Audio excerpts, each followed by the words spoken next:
In this lecture, we're going to look at the effects of electronegativity on one of the most fundamental reactions in all of chemistry, and that's the acid-base reaction. So, getting into it, what we're looking at today is, or in this short video, is the identification of acidic hydrogen atoms.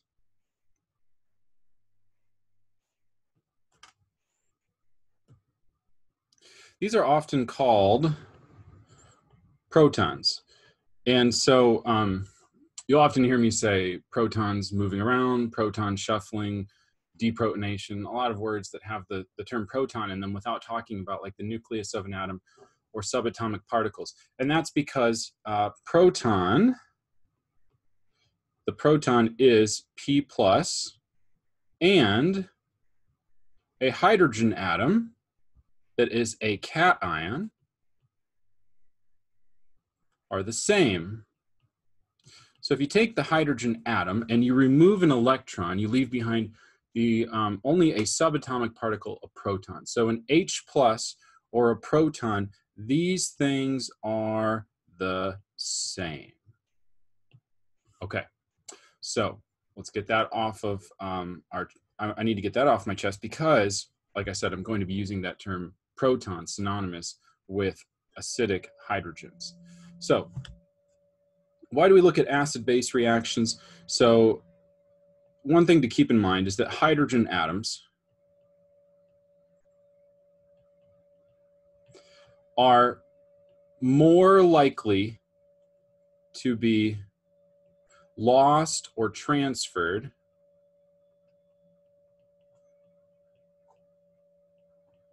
in a reaction than any other atom.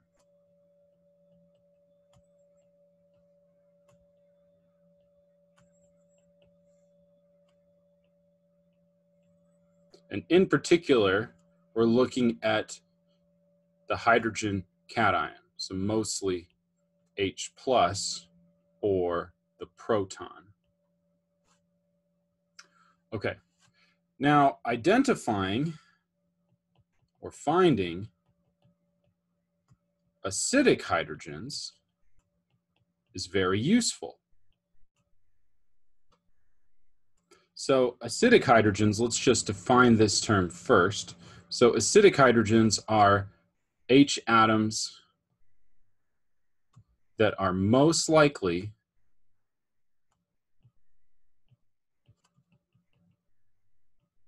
to be lost in an acid-base reaction. Okay, so these are of all of the hydrogen atoms, these are the ones that are most likely to be lost. Now, when I say all of the hydrogen atoms, I'm again thinking about chemistry in as an organic chemist, where I've got molecules that have multiple hydrogen atoms. Whereas in high school chemistry or what is the typical first year chemistry sequence course, you might look at things like HCl, hydrochloric acid, where there's only one hydrogen atom. Here, we're gonna have multiple hydrogen atoms. It's useful to be able to identify which one is the acidic hydrogen. So I'm going to ask that question. Which one is the acidic hydrogen atom?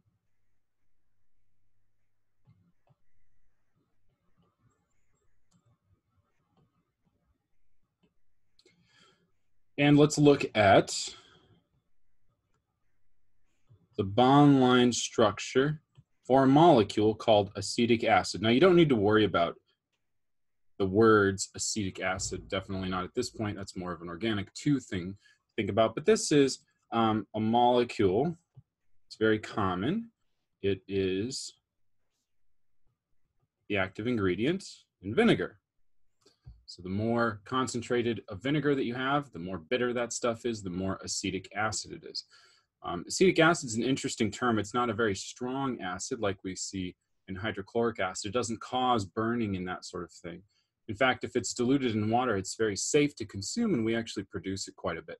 It's a byproduct of alcohol consumption. So if people consume ethanol, the end product of ethanol consumption is acetic acid. Interestingly enough, the molecule between ethanol is that molecule that, while toxic, does cause a little bit of delirium, which people enjoy.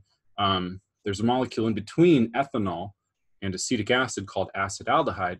That molecule causes fatigue, dry mouth, light sensitivity, extreme dehydration, ultimately can kill you in high doses.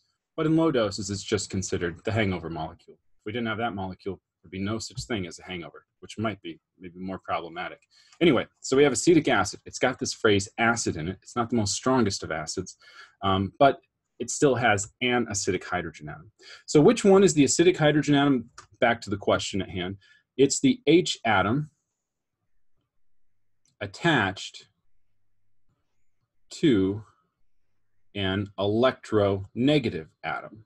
That's really helpful for us because in our molecules that we study as organic chemists, for the most part, we see a lot of hydrogens, but for the most part, they're bonded to carbon. So in cases where they're not bonded to carbon, that tells us right away that that's probably our acidic hydrogen. Okay, and so of the four H atoms, excuse me, this one is the acidic hydrogen. Why? Because if we look at all of the atoms that we have present, we've got carbon, hydrogen, oxygen. We said previously that carbon and hydrogen had very similar electronegativity values, so you won't see much of a dipole across those covalent bonds. But when hydrogen is attached to oxygen, there we can start to see a dipole. We would have a partial negative charge in the oxygen, partial positive charge on the hydrogen atom, and we could even draw our dipole arrow with a plus tail towards that hydrogen atom. So when acetic acid undergoes an acid-base reaction, it's most likely to lose that hydrogen as an acidic hydrogen. So that's it for this lecture. We're going to look a lot more at acidic or acid-base reactions with organic molecules in future lectures and even future labs. But for now, we're going to keep it just to let's find that acidic hydrogen within the molecule. And that'll be the only content we need to worry about in terms of acid-base reactions for exam 1.